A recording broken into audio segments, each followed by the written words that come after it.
210,000 lives. And Joe Biden, if elected, the oldest president-elect ever. Both of these candidates have to make the case they're ready. The oldest. It's funny, like they're all like around the same age, but he's like the oldest. The virus. This is about millions of Americans at home who have felt He's like this probably the oldest by a year. And want to know which ticket is best to guide us through this. The current occupant was the oldest. Holds the record now for oldest. Okay. And the current occupant, Lord Voldemort, is 3 years younger. A lot of people have he's 3 years younger. Okay. So what is Joe, like 72 or 74? Joe 76? Joe is 77 and Buttface is 74. Okay. I think that's her biggest challenge. Mike Pence, a former TV anchor. Rahm Emanuel. Word. Two things. On Kamala Harris's side, everybody knows that she's a former prosecutor. I don't know. They're both older than my parents. That's all I know. An argument for why a Biden-Harris administration matters to your family and their future. On Mike Pence's side, he has to make an argument on behalf of Donald Trump, which is, yes, his rhetoric is bombastic. Yes, his style gets on you, grates on you. But there's more here than meets the eye, and I think the burden is harder on him. I don't even think I've really heard had 3.5 him years of talk exposure, too much. and they're firmly rejecting. Have folks heard him talk? What they've seen, what they got. Pence? Yeah. That's reflected in the polls right now. I mean, Sarah Fagan. I've heard him speak after Trump spoke. But... I mean, I watched the vice presidential debate 4 years ago, but I don't remember it being like. I remember it being very milquetoast because because he was debating Tim Kaine. Okay. So it was like listening to two old white men like yammer in the store. Yeah. Now, I got a question for you. When I'm on this mode, is it going to be easy for me to see people trying to enter? I've never had a problem, like when I've been showing videos during class. Okay. Like just, if you watch like the participants area. So to answer Lindsay's question, you're like, prosecutor Kamala. Like, you know where it's like the icon of the people. Right. And it says participants. Yeah, like if you watch that, a dot will show up if someone's trying to get in. Like a red dot. I think she also has the big job of putting forward real issues, and I think that's going to be a big challenge for her today. I think she'll rise to it, though. Okay, Yvette, thanks very much. Matthew Dowd. I think, unfortunately, Ish may not be able to make it. He's got something going Something came up. From all the science and all the truth they've ignored along the way, and will Kamala Harris prosecute the case against them for ignoring the truth and for ignoring science in the Well, we'll see what happens. Pandemic. Yeah. Martha Redditz, you've been a moderator like Susan Page tonight. She's got the total choice of which topics to bring up. Kamala Harris doesn't have any significant foreign policy experience. Of course, Mike Pence. Hopefully they're not screaming like the last one. I wouldn't be surprised, George, if you see I'd be surprised if it was anywhere near as annoying. Certainly try to yeah, that's probably true. Administration's record, but turn to terrorism. Although SNL did a pretty good job of parodying it. Iraq, we know oh yeah, I haven't seen that. Kayla Mueller's yeah, it's on YouTube.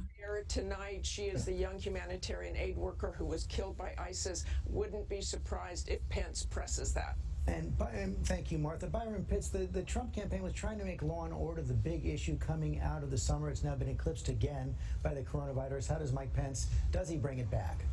Well, George, I would think not. I would imagine that's the point that Kamala Harris will make. She will make the argument that there's a racial divide in America. Race isn't a problem in America. We'll see. Somebody's been better tonight. Eating some beans, I see. Thank you, Byron. John Carl, they said no, that sounds like nose blowing. Mike Pence has never allowed any to show between Donald Trump. Can he get through 90 minutes tonight of that? Well, that was me getting out of there, my chair. Specifics warning on that. Mike Pence led the coronavirus task. That bad, huh? What about changing my background? Is that going to be specific on Kamala Harris? Neither she nor I don't think that can have an effect on the screen sharing. No, but I mean, I don't know how to from. Oh, I see. Yeah, it was clear that the That's just at the didn't bottom. want to answer that last week. One other question though on that, John. First on Mike Pence, even behind the scenes, any ever hint of disagreement? Never, George. And I have spent a lot of time with Mike Pence over the past 3.5 years. Never heard any daylight between him and the president. Okay, Cecilia Vega, you've covered the White House for the last 4 years. You've covered Kamala Harris when you worked in California. Yeah, George, I'll be watching to see the role that race and gender play tonight. Unfair or not, Kamala Harris will be held to a different standard given the history that she is about to make on that stage. And on the Pence side, definitely watching to see how he can possibly defend the White House being this hotbed of infection that is right now, given that he is the head of the coronavirus task force. 34 cases now inside the White House, according to FEMA. The debate is less than 1 minute away. Mike Pence. Man, I feel bad for COVID. Susan Page of USA Today. We'll be right back with the start of the debate. Couldn't it happen to a nicer group of people?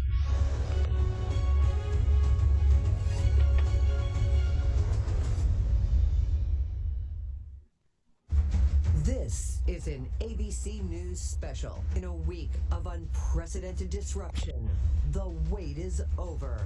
The person a president could rely on most takes center stage. Mike Pence. In this election, it's not so much whether America will be more conservative or more liberal, more Republican or more Democrat. The choice in this election is whether America remains America. Kamala Harris. The constant chaos leaves us adrift. The incompetence makes us feel afraid. The callousness makes us feel alone. And here's the thing, we can do better. The vice presidential debate, live from the University of Utah in Salt Lake City. I hope her tone doesn't sound like that, because I feel like I remember when I first heard her speak, and I didn't know anything about her. She just sounded very like fake to me. Like not even fake, just like devoid of any like feeling. But I think that was stiff. Yeah, that was very early on though. Everyone not on stage. Well, we'll see. Ask the moderators, see her there. Susan Page will direct 9-10 minutes segments on topics of her choosing. Only she knows what they are. And despite what happened in last week's debate, no new rules have been put in place to keep things in order. Our correspondents Mary Bruce and Rachel Scott are inside the hall. And Mary, the Biden campaign insisted on these new COVID protections. We can expect that Senator Harris, a former prosecutor, is going to put Mike Pence's record as head of the coronavirus task force on the stand. We heard that from her chief of staff just moments ago. George, Kamala Harris's goal here tonight is to put Mike Pence, the head of the coronavirus task force, on defense. She is known for those fierce cross-examinations, those feisty exchanges during congressional hearings. And tonight she's going to try to argue the case that this administration is failing the American people in responding to this crisis. I'm told not to expect her to spend a lot of time fact-checking. Aides say her aim here is not to eviscerate Mike Pence, but to instead speak directly to the American people about how a Biden-Harris White House would be leading differently in this moment. This stage like she has never been on before, and tonight she is going to be making history here. The first black woman, the first Indian American to ever debate for vice president. Regardless of politics, George, this is a huge moment for women, especially for young girls across this country. We will see how she plays on that tonight. Rachel Scott, let me bring you in as well. Mike Pence has done this before 4 years ago against Tim Kaine, did pretty well 4 years ago, has a very different job tonight. The fact of the matter is, George, this is not 2016, and right now the country is up. Yeah, because my big toe could debate Tim Kaine.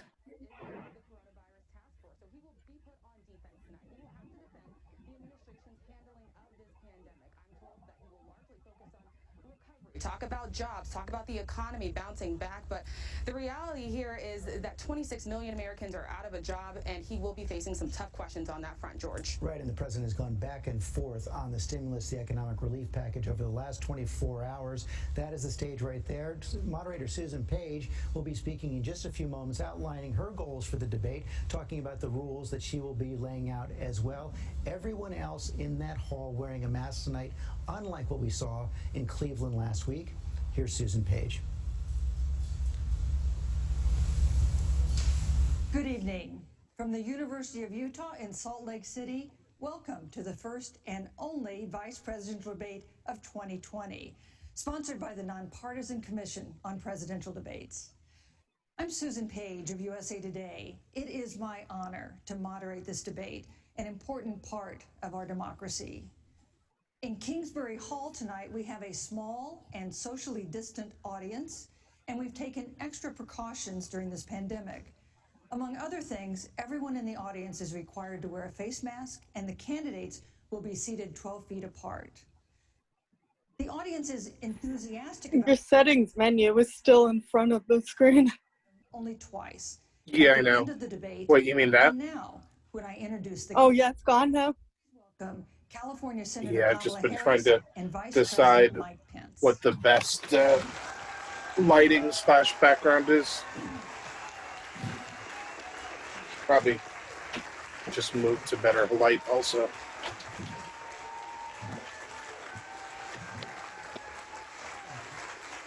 Thank you.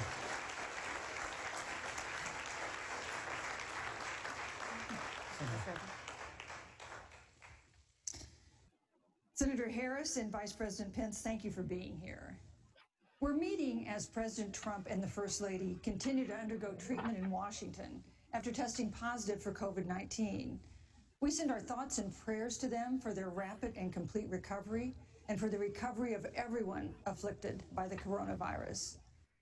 The two campaigns and the Commission on Presidential Debates have agreed to the ground rules for tonight. I'm here to enforce them on behalf of the millions of Americans who are watching.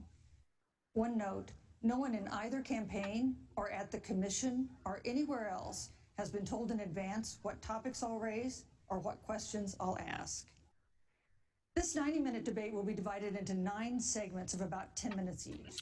What happened to Sam, do you think? Posing a question to each of you. He said he had to walk the dogs. Maybe he's not done yet. On the same topic. You will then have 2 minutes to answer without interruption by me or the other. He said he'll be here in 5 minutes. Oh, okay. To discuss the issue. At that point, although there will always be more to say, we'll move on to the next topic. We want a debate that is lively, but Americans also deserve a discussion that is civil. These are tumultuous times, but we can and will have a respectful exchange about the big issues facing our nation. Let's begin with the ongoing pandemic that has cost our country so much.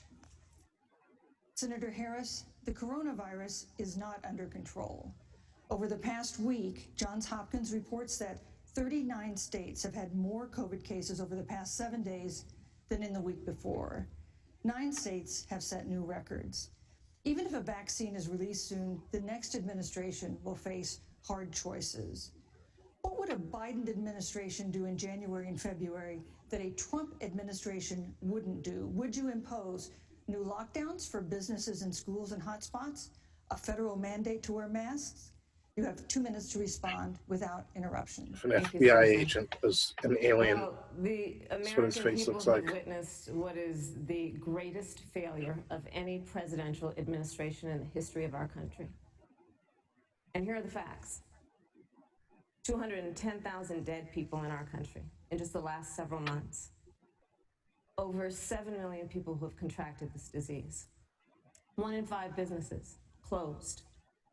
We're looking at frontline workers who have been treated like sacrificial workers. We are She's looking gonna at say over sacks of 30 shit. million people who in the last several months had to file for unemployment. And here's the thing. On January 28th, the Vice President and the President were informed about the nature of this pandemic. They were informed that it's lethal in consequence, that it is airborne, that it will affect young people, and that it would be contracted because it is airborne. And they knew what was happening and they didn't tell you. Can you imagine if you knew on January 28th, as opposed to March 13th, what they knew, what you might have done to prepare? They knew and they covered it up. The president said it was a hoax. They minimized the seriousness of it. The president said, you're on one side of his ledger if you wear a mask, you're on the other side of his ledger if you don't. And in spite of all of that, today they still don't have... Sorry, Zoom quit on me. Bad Zoom. Don't have a plan. Well, Joe Biden does. And our plan is about what we need to do around a national strategy for contact tracing, for testing, for administration of the vaccine, and making sure that it will be free for all. That is the plan that Joe Biden what up, has Sam? and that I have, knowing that we have to get our country. And Joe Biden trying to get my video to do that, and frankly, this administration has Okay. forfeited their right to re-election based on this. Thank you, Senator Harris.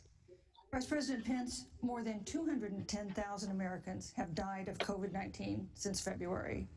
The U.S. death toll as a percentage of our population is higher than that of almost every other wealthy nation on Earth. For instance, our death rate is 2.5 times that of Canada next door. You head the administration's coronavirus task force. Why is the U.S. death toll? Oh, I can't start the video. Okay. Higher? You can't start your video?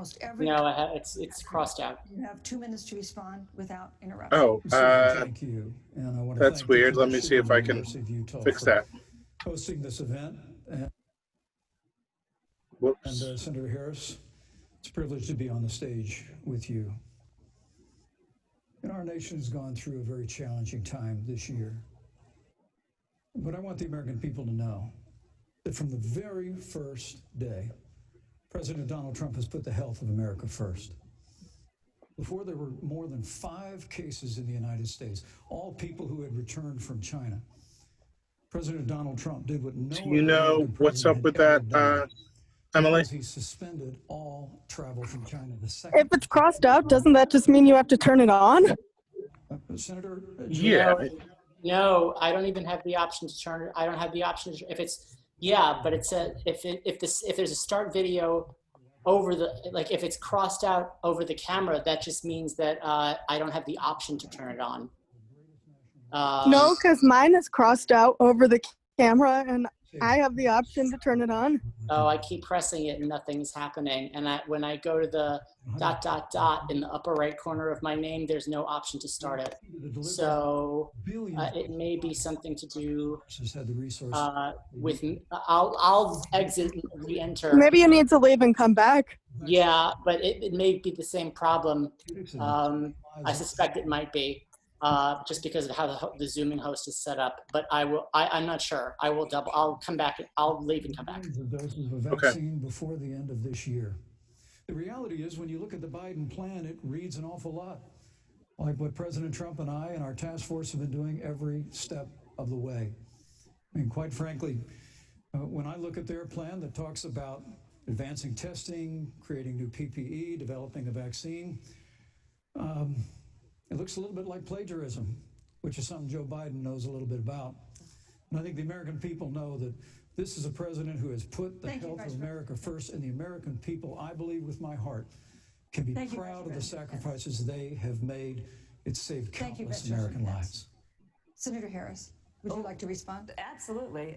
Whatever the vice president is claiming the administration has done, clearly it hasn't worked. When you're looking at over 210,000 dead bodies in our country, American lives that have been lost, families that are grieving. Same problem. Don't worry about it. Okay, sorry. Is the head of the task force. Happens.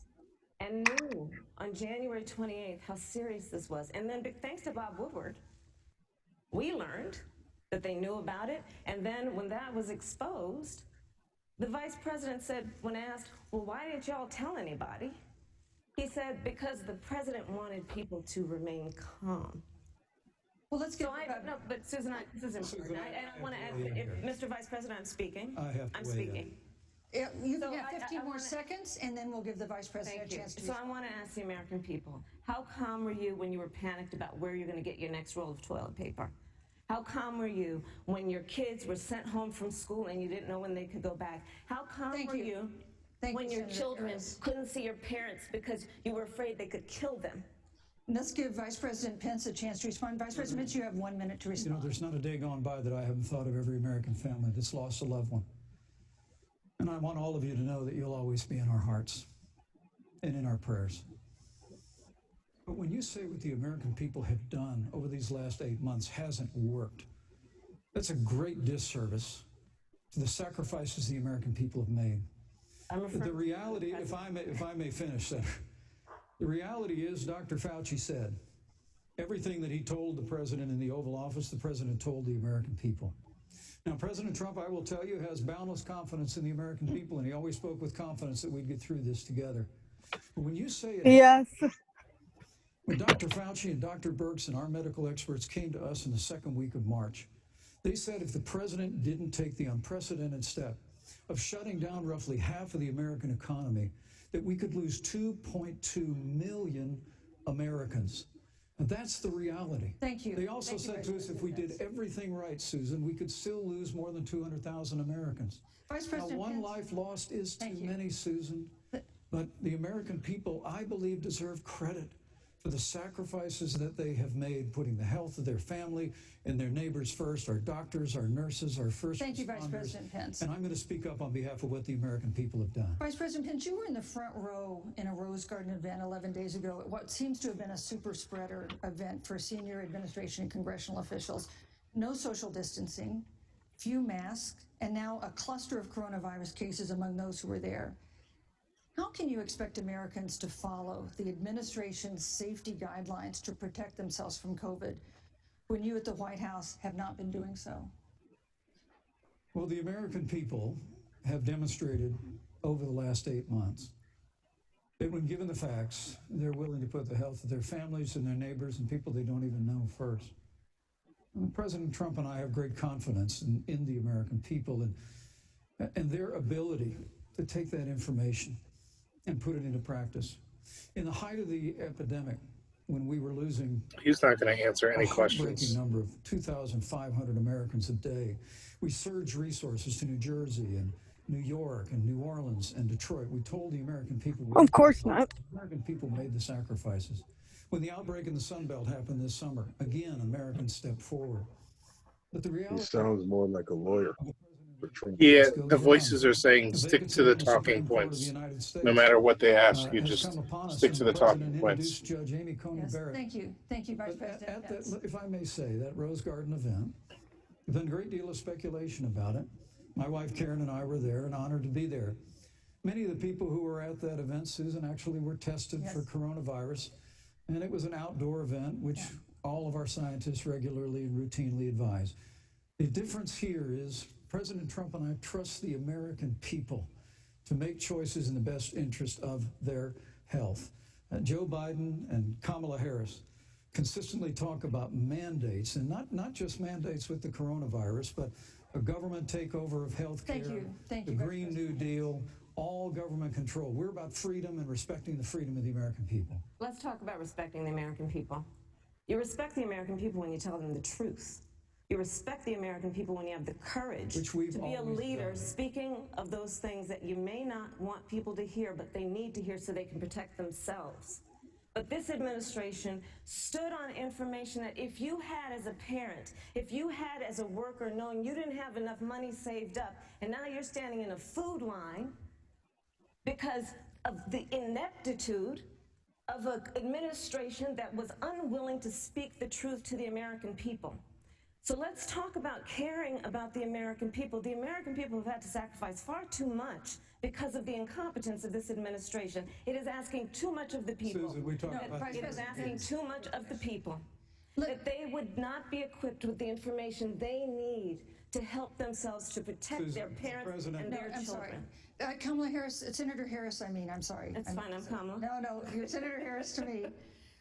For life to get back to normal, Dr. Anthony Fauci and other experts say that most of the people who can be vaccinated need to be vaccinated. But half of Americans now say they wouldn't take a vaccine if it was released now. If the Trump administration approves a vaccine before or after the election, should Americans take it, and would you take it? If the public health professionals, if Dr. Fauci, if the doctors tell us that we should take it, I'll be the first in line to take it. Absolutely. But if Donald Trump tells us that we should take it, I'm not taking it. Vice President Pence, there have been a lot of repercussions from this pandemic. In recent days, the president's diagnosis of COVID-19 has underscored the importance of the job that you hold and that you are seeking. That's our second topic tonight. It's the role of the vice president. One of you will make history on January 20th. You will be the vice president to the oldest president the United States has ever had. Donald Trump will be 74 years old on Inauguration Day. Joe Biden will be 78 years old. That already has raised concerns among some voters, concerns that have been sharpened by President Trump's hospitalization in recent days.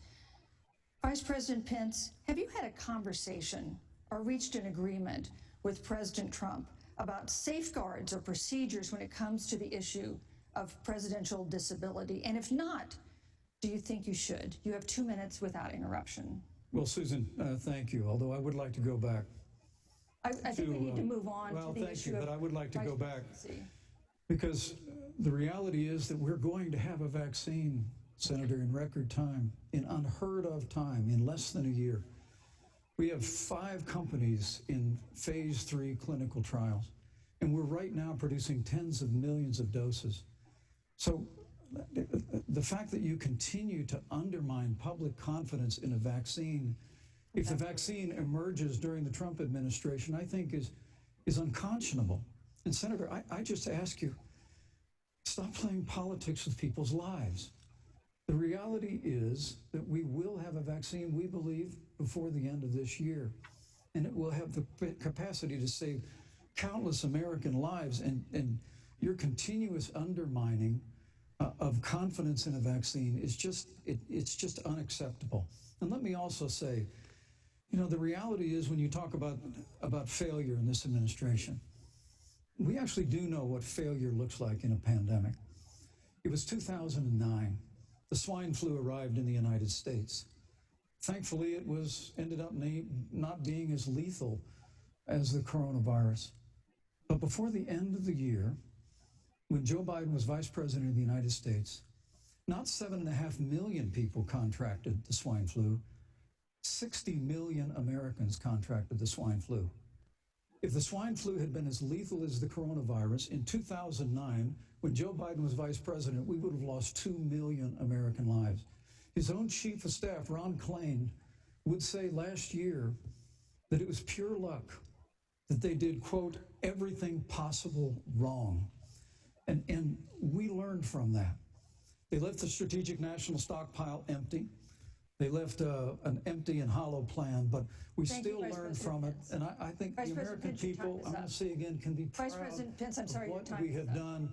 And Senator, please stop undermining confidence in a vaccine. Senator Harris, let me ask you the same question that I asked Vice President Pence, which is, have you had a conversation or reached an agreement with Vice President Biden about safeguards or procedures when it comes to the issue of presidential disability? And if not, and if you win the election next month, do you think you should? You have 2 minutes uninterrupted. So let me tell you, first of all, the day I got the call from Joe Biden, it was actually a Zoom call, asking me to serve with him on this ticket was probably one of the most memorable days of my life. I thought about my mother, who came to the United States at the age of 19, gave birth to me at the age of 25 at Kaiser Hospital in Oakland, California. And the thought that I'd be sitting here right now, I know would make her proud, and she must be looking down on this. Joe and I were raised in a very similar way. We were raised with values that are about hard work, about the value and the dignity of public service, and about the importance of fighting for the dignity of all people. And I think Joe asked me to serve with him because, I have a career that included being elected the first woman district attorney of San Francisco, where I created models of innovation for law enforcement in terms of reform of the criminal justice system. I was elected the first woman of color and black woman to be elected Attorney General of the state of California, where I ran the second largest Department of Justice in the United States, second only to the United States Department of Justice. And there I took on everything from transnational criminal organizations. Final season, huh, Sam? That were taking advantage of homeowners, taking advantage of veterans. And then I haven't seen every single episode, but I've definitely seen tons of episodes of that show. It is a great show. Yeah. Of classified information about threats to our nation. Yeah, definitely be a lot happier than this. Speaking of which, I feel like I was going to say earlier, they should get a comedian to do the moderating, We share a purpose. Why? Because of the American people. What's that? Because it's a farce, and because I feel like the comedians could kind of whip the candidates into shape and just add some humor where it's needed. President Biden has released sort of Detailed like health either information Cat that had Williams or become the like modern Stephen norm until the Colbert. 2016 election. And in recent days, President Trump's doctors. But I'm looking forward to the Maya Rudolph impersonation. And my Yeah, for real. Is this information voters deserve to know? Vice President Pence, would you like to go first? Well, Susan, thank you. And let me say, on behalf of the President and the First Lady, how moved we've all been by the outpouring of prayers and concern for the President. And I do believe it's emblematic of the prayers and the concern that have ushered forth for every American impacted. Our old friend, thoughts and prayers. At Walter Reed Hospital, the White House doctors was exceptional. And the transparency that they practiced all along the way will continue. The American people have a right to know about the health and well-being of their president, and will continue to do that. But I'm just extremely grateful and was more than a little moved by the broad and bipartisan support. And Senator, I want to thank you and Joe Biden for your expressions of genuine concern. And I also want to congratulate you, as I did on that phone call, on the historic nature of your nomination. Thank you. I never expected to be on this stage 4 years ago, so I know the feeling. But the reality is we've got an election before the American people in the midst of this challenging year. And the stakes have never been higher, but I think the choice has never been clearer. I want to give Senator Harris a chance to respond to the same question I asked, which is, do voters have a right to know more detailed health information about presidential candidates and especially about presidents, especially when they're facing some kind of challenge? Absolutely, and that's why Joe Biden has been so incredibly transparent, and certainly by contrast, the president has not, both in terms of health records, but also let's look at taxes. We now know, because of great investigative journalism, that Donald Trump paid $750 in taxes. When I first heard about it, I literally said, "You mean $750,000? And it was like, no, $750. We now know Donald Trump owes and is in debt for $400 million. And just so everyone is clear, when we say in debt, it means you owe money to somebody. And it'd be really good to know who the President of the United States, the Commander-in-Chief, owes money to, because the American people have a right to know what is influencing the President's decisions. And is he making those decisions on the best interest of the American people, of you, or self-interest? So, Susan, I'm glad you asked about transparency, because it has to be across the board. Joe has been incredibly transparent over many, many years. The one thing we all know about Joe, he puts it all out there. He is honest, he is forthright. But Donald Trump, on the other hand, has been about covering up everything. Thank you, Senator Harris. I want to give you a chance to respond, Vice President. Well, look, I respect the fact that Joe Biden spent 47 years in public life. I respect your public service as well. Thank you. But the American people have a president who's a businessman. The way she just said thank you. Tens of millions of dollars in taxes, payroll taxes, property taxes. He's created tens of thousands of American jobs. And the president said those public... Try a con man, not a businessman. Yeah. The president's also released a confidence man of financial disclosures the American people can review, just as the law allows. But the distinction here is that Joe Biden, 47 years in public service, compared to President Donald Trump, who brought all of that experience 4 years ago. Thank you, Vice President. Turned this economy around by cutting taxes, rolling back regulation, unleashing American energy, fighting for free and fair trade, and all of that's on the line if Joe Biden and Kamala Harris. Please tell that to the people who closed their businesses because of COVID. Economy. Yeah. This has been another aspect of life for Americans that's been so affected by this coronavirus. We have a jobs crisis brewing. On Friday, we learned that the unemployment rate had declined to 7.9% in September, but the job growth had stalled, and that was before the latest round of layoffs and furloughs in the airline industry at Disney and elsewhere. Hundreds of thousands of discouraged workers have stopped looking for work. Nearly 11 million jobs that existed at the beginning of the year haven't been replaced. Those hardest hit include Latinos, blacks, and women. Senator Harris, the Biden-Harris campaign has proposed new programs to boost the economy, and you would pay for that new spending by raising $4 trillion in taxes on wealthy individuals and corporations. Some economists warn that could curb entrepreneurial ventures that fuel growth and create jobs. Would raising taxes put the recovery at risk? And you have two